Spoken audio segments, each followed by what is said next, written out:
The morning started like so many others in our house. The hum of routines, the scent of coffee, and the occasional chatter from another room. I sat at the breakfast table, the rustle of newspaper pages punctuating the quiet. Across the hall, Laura's voice floated through the air. "Don't forget, dinner at 7, she called, briefly covering the phone. As if I could forget, I replied, smiling to myself. Our monthly dinners had become a cherished ritual, a brief pause from the churn of life. The sunlight poured through the window, highlighting the soft warmth of the kitchen. For a moment, everything seemed peaceful, ordinary. But then I heard it, a subtle change in Laura's tone. Her words dropped into clipped phrases. Her laughter sounded forced, brittle. I wasn't eavesdropping. Not exactly. But something about her voice pricked at me. Then she said it. "Yes, Martin. I'll call you later." The name lingered in the air long after she hung up. Martin. It wasn't familiar, and yet it felt like it should be. I tried to shake it off as she appeared in the doorway, smiling like nothing had happened. "Everything okay?" I asked, folding the paper. "Of course," she said breezily. "Just some work stuff." Her kiss grazed my temple, warm but fleeting, and she disappeared upstairs. The faint click of the bedroom door left behind a silence that felt heavier than it should have. By late morning, I had convinced myself it was nothing. Laura worked with dozens of clients at her design firm, many of whom I'd never met. Martin was probably one of them, I told myself. Still, the oddness of her tone nagged at me, even as I tried to bury myself in tasks around the house. I might have succeeded if it weren't for the note. Her purse sat on the counter, slightly open. A corner of paper peeked out from her wallet.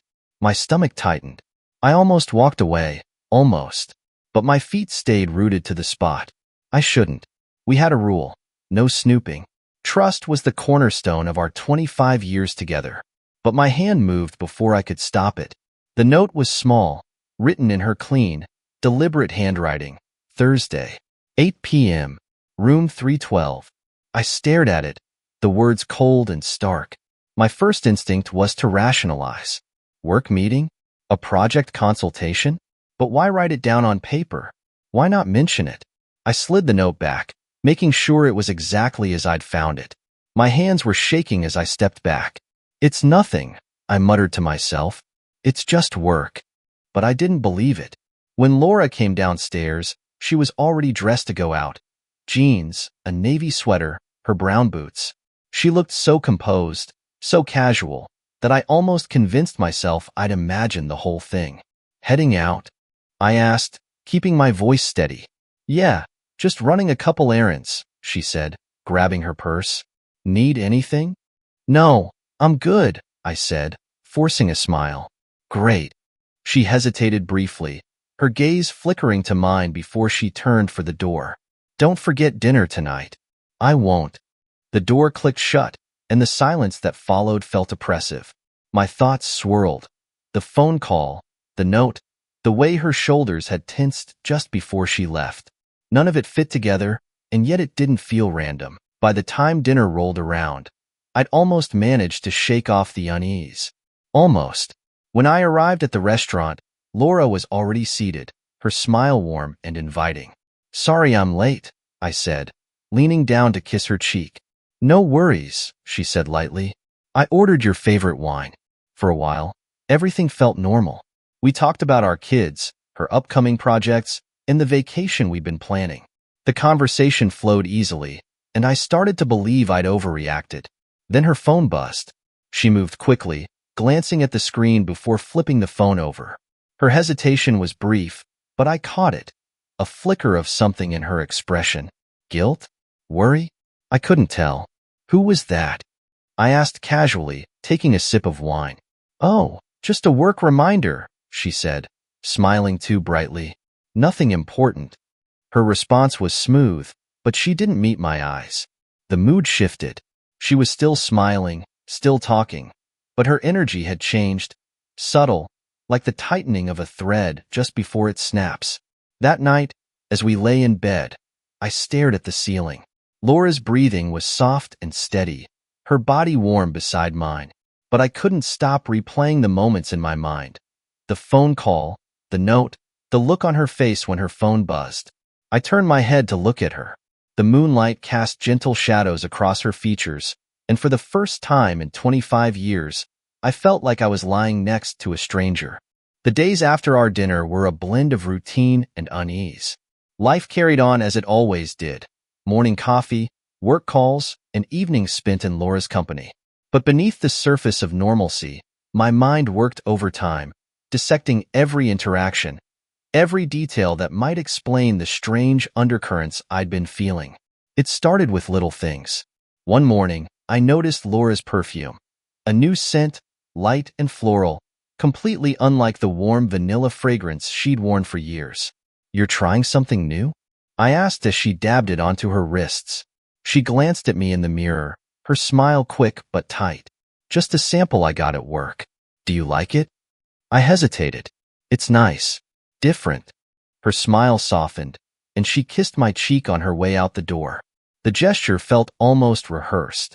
It wasn't unusual for Laura to experiment with new things, perfumes, hairstyles, recipes.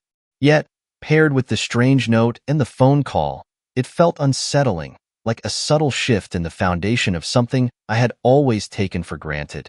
A week later, I found her in the living room, laptop on her knees, her brow furrowed. She seemed so absorbed that I thought she hadn't noticed me enter. "Need help?"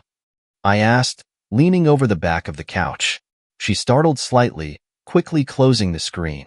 "No, just going over some work stuff," she said, a little too quickly. Her reaction was strange, but I let it go, forcing myself to believe she might be working on a surprise for our anniversary. At least, that's the excuse I clung to, though cracks in my conviction were starting to show. As the days passed, more oddities piled up. A second toothbrush appeared in her travel bag.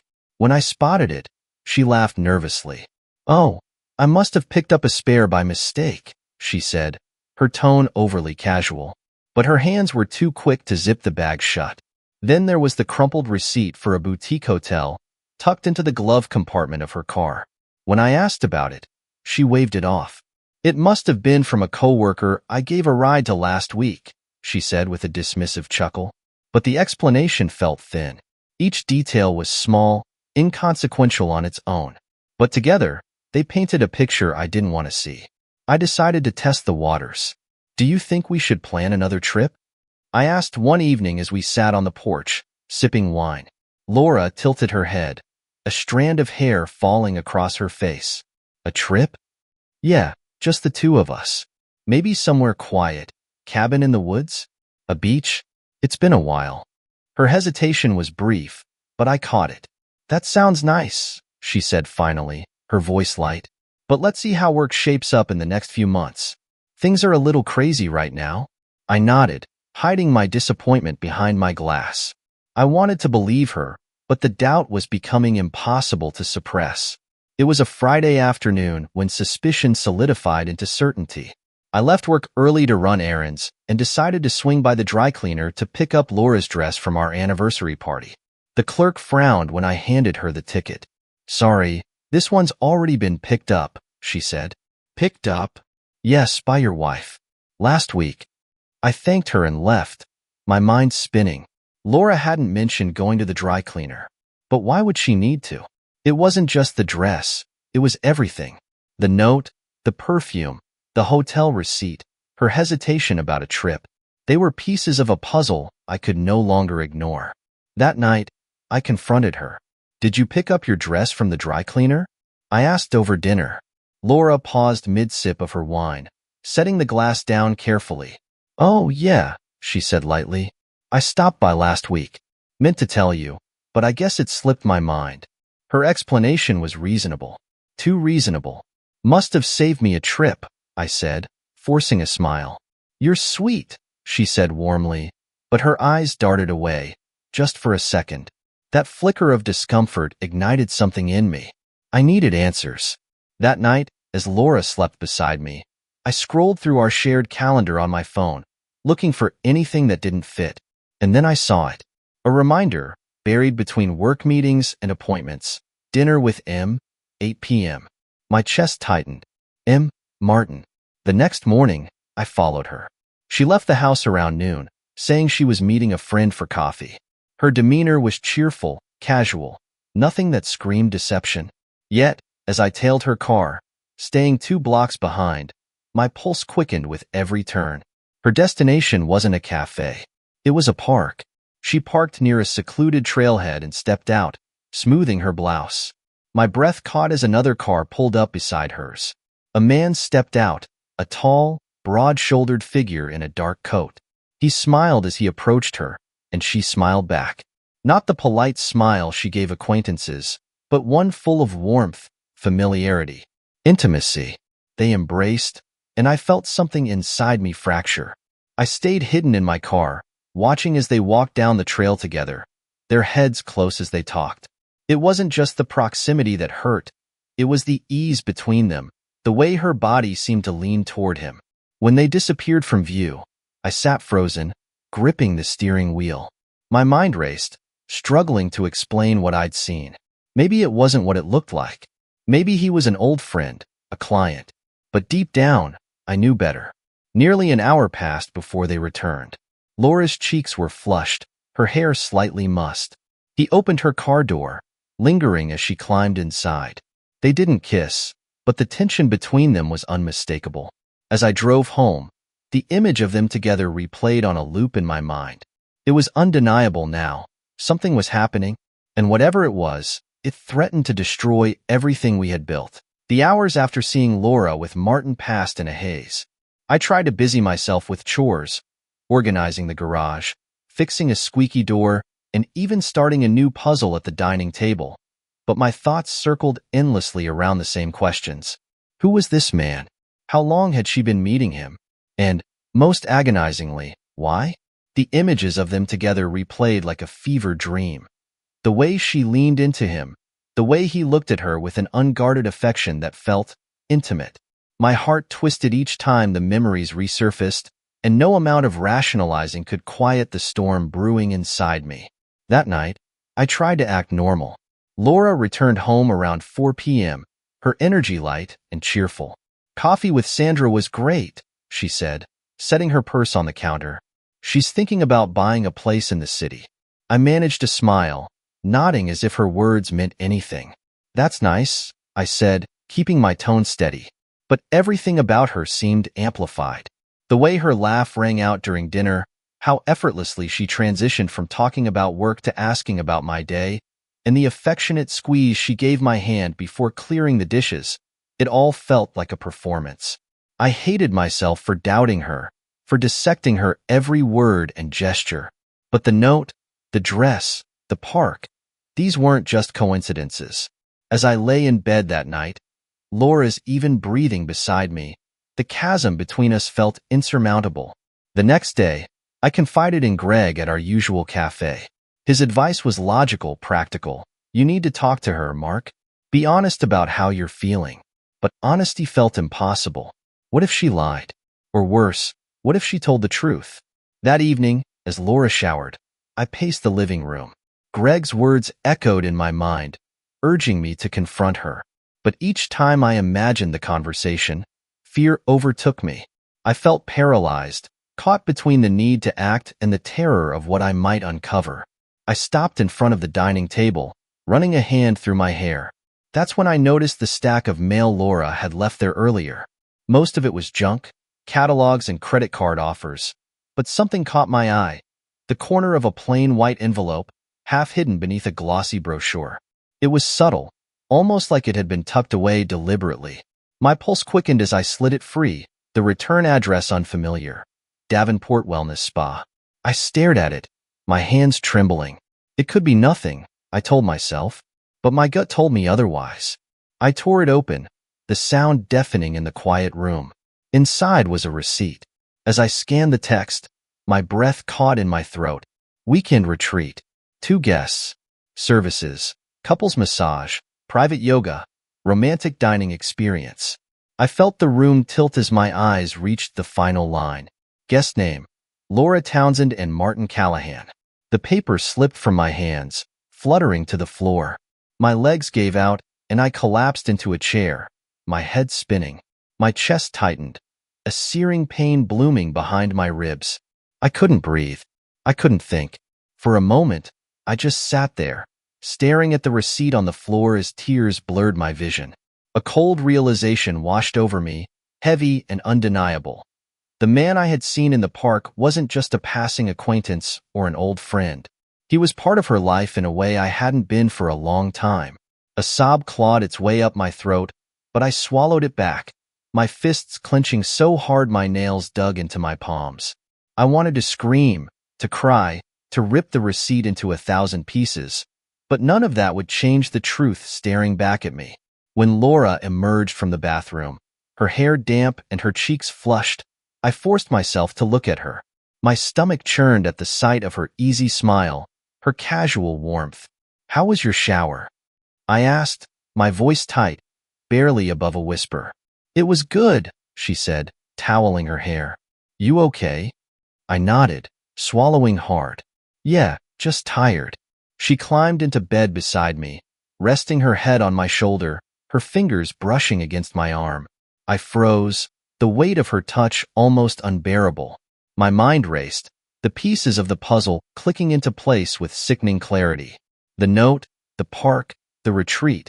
They were all part of the same story, a story she had been writing behind my back. Greg was right. I had to confront her, but not yet. I needed time to prepare, to steel myself for the storm I was about to unleash. For now, I let her rest against me, the warmth of her body a cruel reminder of what we once had, and the betrayal that threatened to tear it all apart. By the next morning, I had made my decision. No more second-guessing or clinging to half-truths. I would uncover the reality of Laura's relationship with Martin, no matter how much it hurt. The receipt from the Davenport Wellness Spa felt like a burning ember in my pocket as I left the house. Laura had left early, saying she had meetings all day. It gave me the perfect opportunity to investigate. I started with the spa. The drive was agonizing, my thoughts bouncing between outrage and desperation. Why would Laura book a romantic retreat with another man? And how had she managed to hide it from me? When I arrived at the Davenport Wellness Spa, its serene exterior and lush gardens seemed mockingly tranquil. The receptionist greeted me with a practiced smile. "Welcome to Davenport. How can I help you today?" "I have some questions about a reservation made a few months ago," I said, sliding the receipt across the counter. "It's under the name Laura Townsend." Her smile faltered as she studied the paper. "I'm sorry, sir, but I can't disclose client information without their consent." I expected as much. Leaning in, I dropped my voice to a conspiratorial tone. "It's for a surprise anniversary gift. I just want to confirm some details." Her hesitation lasted a moment before she relented. "Let me check." She tapped at her keyboard, her brow furrowing. The reservation was made for a couple's package, but it was canceled the morning of the scheduled date. Canceled? Yes. We received a call from Ms. Townsend, saying she couldn't make it. A refund was issued. Confusion twisted through me. The receipt didn't mention a refund, and if the retreat never happened, why hadn't she told me about it? "Was there anything else?" I asked, forcing calm into my voice. She shook her head. "That's all I can share. Have a wonderful day." Her cheery tone only deepened my frustration as I left. The retreat was a dead end. Or was it? If it hadn't occurred, why had Laura lied? I spent the rest of the day piecing together everything I knew. The note, the dress, the park, the spa. Each clue pointed to something undeniable, yet the pieces didn't quite fit together. By evening, I was done waiting. When Laura walked through the door, she was visibly tired, her hair tousled from the wind. I watched her from the couch, gripping the receipt tightly in my hand. "How was your day?" she asked, setting her bag down. "Busy," I replied. She joined me on the couch, leaning back with a sigh. "Mine too. I'm glad to be home." I handed her the receipt without a word. Her face paled as her eyes scanned the paper. "Where did you get this?" she asked, her voice tight. "It doesn't matter," I said. "What matters is why you booked a couple's retreat with someone named Martin and never told me." Her gaze flicked to mine, her lips parting as if to speak, but no sound came. "Tell me the truth, Laura," I pressed, my voice trembling. "Are you having an affair?" She shook her head quickly, tears pooling in her eyes. No, Mark. I swear it's not what you think. Then what is it? She took a deep breath, her hands trembling. Martin is a friend. He's been going through a rough time. His wife left him, and he needed someone to talk to. I thought a spa retreat would help, but I canceled it before we even went. Nothing happened, I promise. Her explanation was plausible, even sympathetic. Yet, something about it felt rehearsed. Why didn't you tell me about him? I asked. I didn't think it was important, she said, her voice cracking. I knew how it might look, and I didn't want to upset you over something that didn't mean anything. Her tears seemed genuine, and I wanted to believe her. For a moment, I felt the tension ease. Maybe I had overreacted. Maybe I was seeing shadows where there were none. The next day, I resolved to move forward. Laura's explanation, while not perfect, made sense. People often helped friends without thinking about how it might appear. I decided to give her the benefit of the doubt. But just as I began to settle into this fragile peace, the cracks reappeared. It was a seemingly normal evening. Laura was upstairs folding laundry, and I was cleaning out the junk drawer in the kitchen. As I rummaged through a pile of old receipts, a folded sheet of paper caught my eye. Unfolding it, I found a printed email thread between Laura and Martin. My breath hitched as I read the subject line, "Looking forward to seeing you again." The messages were casual but unmistakably personal. Martin thanked her for being there for him and expressed how much he appreciated their time together. Laura's response was equally warm, mentioning how she cherished their conversations and hoped to meet again soon. My hands shook as I flipped to the next page, revealing an email from 2 days before. I've been thinking about our last walk in the park. It meant more to me than I can say. I couldn't breathe. The park, the spa, the lies. It was all connected, and it was worse than I'd imagined. When Laura came downstairs, humming softly, I thrust the emails at her. "What is this?" I demanded. Her face drained of color as she read. "Mark, I can explain." "Explain what?" "That you've been meeting Martin behind my back? That you've been lying to me for months?" She reached for my hand, her voice pleading. "It's not what you think. Martin needed someone, and I was just trying to help. I didn't tell you because I didn't want to hurt you." "You didn't want to hurt me?" I snapped, yanking my hand away. "Do you think this doesn't hurt?" Tears streamed down her face, but I couldn't tell if they were from guilt or desperation. "I love you, Mark," she said, her voice breaking. "Nothing happened, I swear." But her words felt hollow. That night, I lay awake, the emails replaying in my mind. Laura's explanations no longer held weight.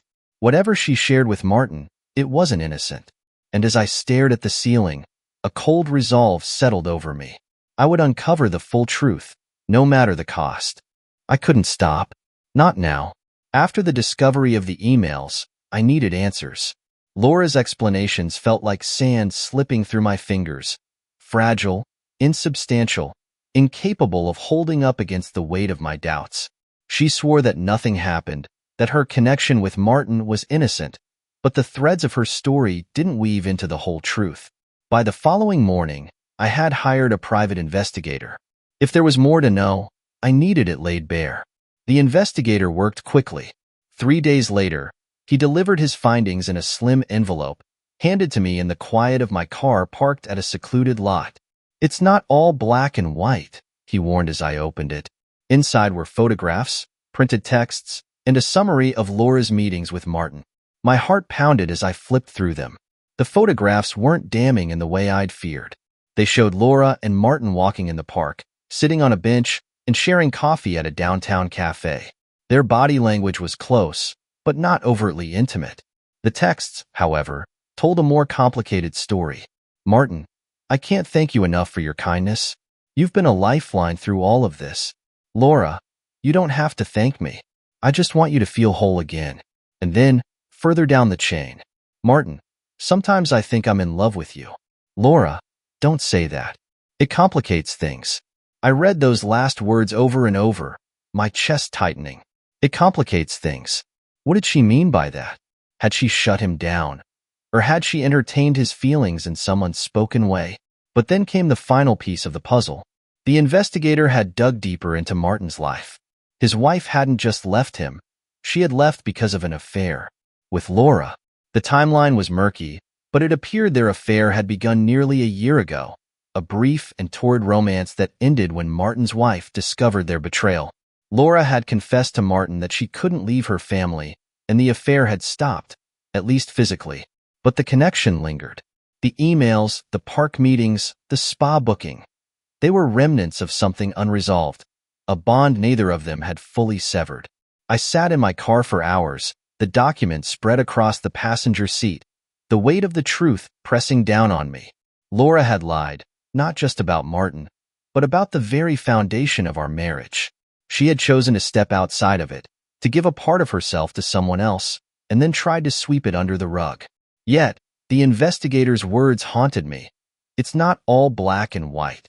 Martin wasn't just a fling. He was a symptom of something deeper, a fracture in our relationship that I hadn't seen or refused to acknowledge. That night, I confronted her.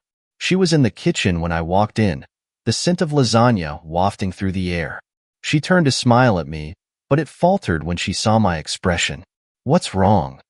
I placed the envelope on the counter, watching her face pale as she opened it. "Mark," she began, her voice trembling. "Don't," I said, holding up a hand. "Just tell me the truth. All of it." Her shoulders sagged, and for the first time, she looked defeated. "I didn't want you to find out this way," she said softly, tears pooling in her eyes. "Then how?" My voice cracked. "Were you ever going to tell me? Or was I supposed to go on believing in something that didn't exist anymore?" She wiped her eyes, her voice barely a whisper. "It wasn't supposed to happen. Martin, he was there when I felt lost. You were always working late, and the kids didn't need me as much anymore. I started to feel invisible, like I didn't matter." Her words hit me like a punch to the gut. "So you decided to matter to him instead?" She winced. "It wasn't like that. I didn't plan it. But once it started, I couldn't stop. He made me feel seen, alive in a way I hadn't felt in years. And now?" I demanded. "What is he to you now?" "Nothing," she said quickly. "It ended months ago. I swear to you, Mark. There's nothing left between us." "Then why the meetings? The emails? The spa?" She closed her eyes, her voice breaking. "Because I felt guilty. He was broken, and I thought I owed it to him to help him rebuild his life. I wanted to make things right." I laughed bitterly. "So what? You sacrificed our marriage to be his savior?" Her silence was deafening. We didn't speak for hours. Laura sat at the dining table, her head in her hands, while I paced the living room, the weight of her confession settling over me. I wanted to scream, to demand answers to questions I wasn't even sure I wanted to ask. But beneath my anger was something worse, a hollow ache of grief. We had been happy once. I was sure of it. How had we drifted so far apart without me noticing? By the time I returned to the table, Laura's face was blotchy from crying. She looked up at me, her eyes red and pleading. "I never stopped loving you," she said. "I made a terrible mistake, but it didn't change how much you mean to me. Please, Mark, don't let this be the end of us." Her words struck a chord deep inside me. A part of me wanted to forgive her, to believe that we could rebuild what we'd lost. But another part, the part that had been shattered by her betrayal, refused to yield. "I need time," I said finally. Laura nodded, her tears falling silently. The weeks that followed were a limbo of shared silence and tentative conversations. We agreed to try couples counseling, though I wasn't sure if it was to repair our marriage or to find a way to let go without destroying what was left. But even as we talked, the scars of her betrayal lingered. Every time she smiled, every time she reached for my hand, I saw shadows of Martin, echoes of the life she had shared with him in secret.